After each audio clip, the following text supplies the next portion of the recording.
जिन ओवैसी को केवल हैदराबाद की पार्टी कहा जाता रहा, वो धीरे धीरे करके खुद को बीजेपी के सामने सेक्युलर दल बोलकर मुस्लिम वोट हासिल करने वाली पार्टियों के लिए चुनौती बन चुके हैं।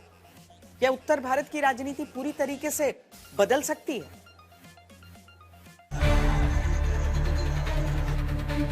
नारे तकबीर! नारे तकबीर!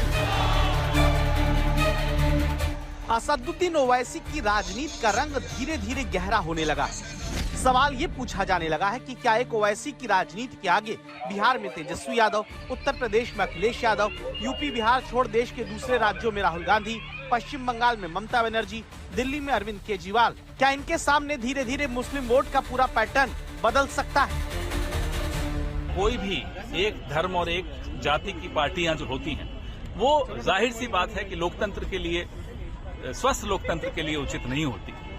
कांग्रेस पार्टी एक ऐसी छतरी है जिसके नीचे सब तरह की जातियां, सब समूह, सब वर्ग, सब आते हैं। तो हमारी राजनीति अलग है। हम उस राजनीति के हिमायती हैं जो सबको अपना माने। सबका अपना हक है, अपना अपनी मेहनत करें। हम भी अपनी मेहनत कर रहे हैं, लेकिन इस देश में वही शासन करना चाहिए उसी पार्टी को जो सबको एक नजर से देखे।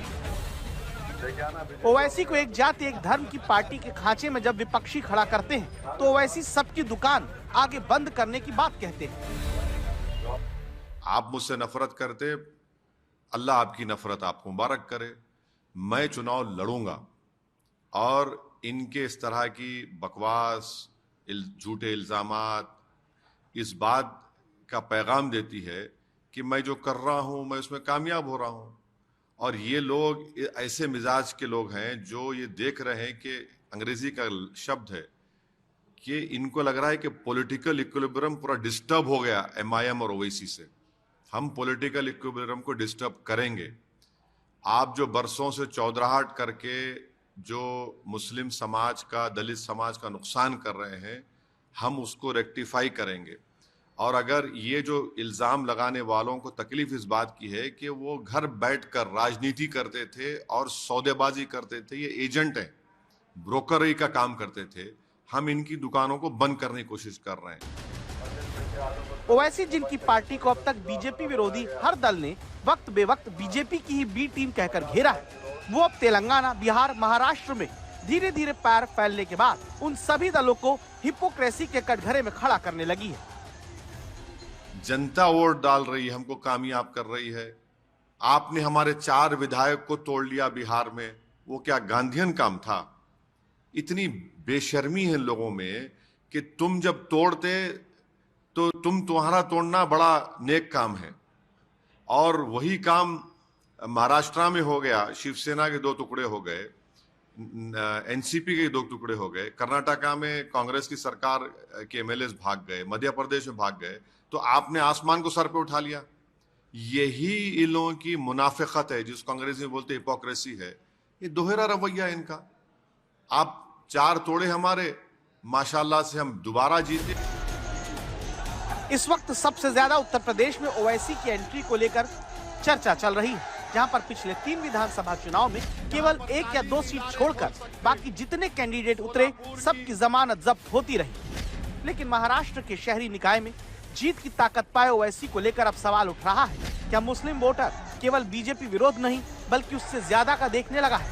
अखिलेश यादव इस वक्त पीडीए के फॉर्मूले पर चल रहे हैं, जहां 2024 के चुनाव में केवल मुस्लिम नहीं बल्कि दलित और पिछड़ों में कुछ वोट का हिस्सा समाजवादी पार्टी का बढ़ा है। लेकिन बीजेपी के सामने हिंदू वोट को साधने के लिए जब विपक्षी दल मुस्लिम उम्मीदवारों की संख्या कम करते हैं या मुस्लिमों से जुड़े मुद्दे पर खुलकर नहीं बोलते, तो इसे ओवैसी बड़ा मुद्दा बना देते हैं।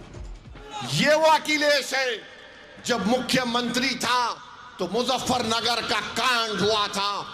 आजादी के बाद 50,000 लोग बेघर हो गए, 40 से ज्यादा महिलाओं की अस्मत रेजी की गई थी।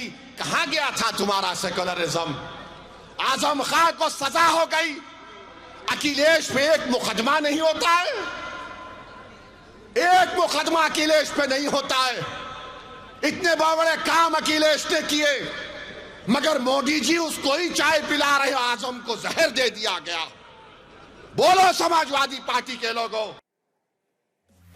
भले ओवैसी की पार्टी की अब तक यूपी में जमानत जब्त होती रही हो, लेकिन एक सच ये भी है कि 2017 और 2022 दोनों चुनाव में 15 से ज्यादा सीट पर समाजवादी पार्टी के उम्मीदवार की जीत में जितना वोट कम पड़ा, उससे ज्यादा वोट उसी सीट पर एआईएमआईएम का उम्मीदवार हासिल कर सका। यानी खेल बने न बने, बिगाड़ने की ताकत जरूर है। मंगलवार को 2027 की रणनीति तय करते अखिलेश यादव की बैठक से निकले उन्हीं की पार्टी के सांसद ओवैसी से गठबंधन के सवाल पर इनकार नहीं करते।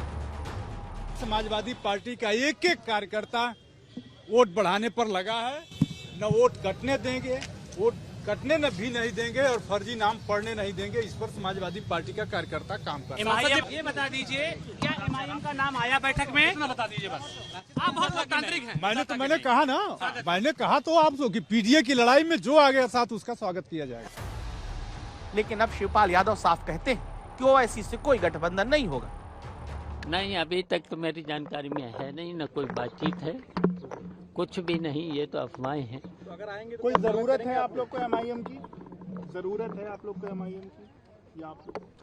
नहीं, कोई जरूरत नहीं। तो रोकेंगे कैसे सर आप? समाजवादी पार्टी को कोई जरूरत नहीं है। और समाजवादी पार्टी ने, आपने तो देखा ही है, जब जब सरकार में आई है अपने बल पे आई है, अपने ही बल पर फिर आएंगे। भले ओवैसी से उचित दूरी की बात समाजवादी पार्टी करे, लेकिन चुनौती बढ़ सकती है। 5 दिन पहले की बात है, बरेली के घर में नमाज पढ़ते 12 लोग, पुलिस ने शांति भंग का चालान किया, 12 लोग गिरफ्तार हो गए, बाद में जमानत मिली। इस मुद्दे को ओवैसी ने प्रमुखता से उठा लिया।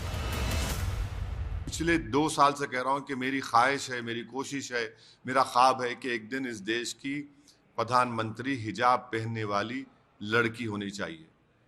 अगर ये मैं बोल रहा हूं तो इसमें कौन सा गुनाह है? क्या हम ख्वाब नहीं देख सकते? क्या हम उस ख्वाब को पूरा करने की कोशिश नहीं कर सकते? क्या भारत का संविधान हमको इस बात से रोकता है? नहीं रोकता है। यही तो हम ये कह रहे हैं कि ख्वाब देखो, उन ख्वाबों को पूरा करने के लिए मुत्तहिद रहो, काम करो। इस तरह अब एक तरफ मुस्लिम वोट पर ओवैसी ललकारते तो दूसरी तरफ हिंदू वोट साधते हुए योगी आदित्यनाथ, और इनके बीच में समाजवादी पार्टी खड़ी है। उस समय जो विभाजन की खाई, समाज को बांटने का मुस्लिम लीग कर रही थी, वही कार्य तो आज समाजवादी पार्टी आपके बीच में कर रही है।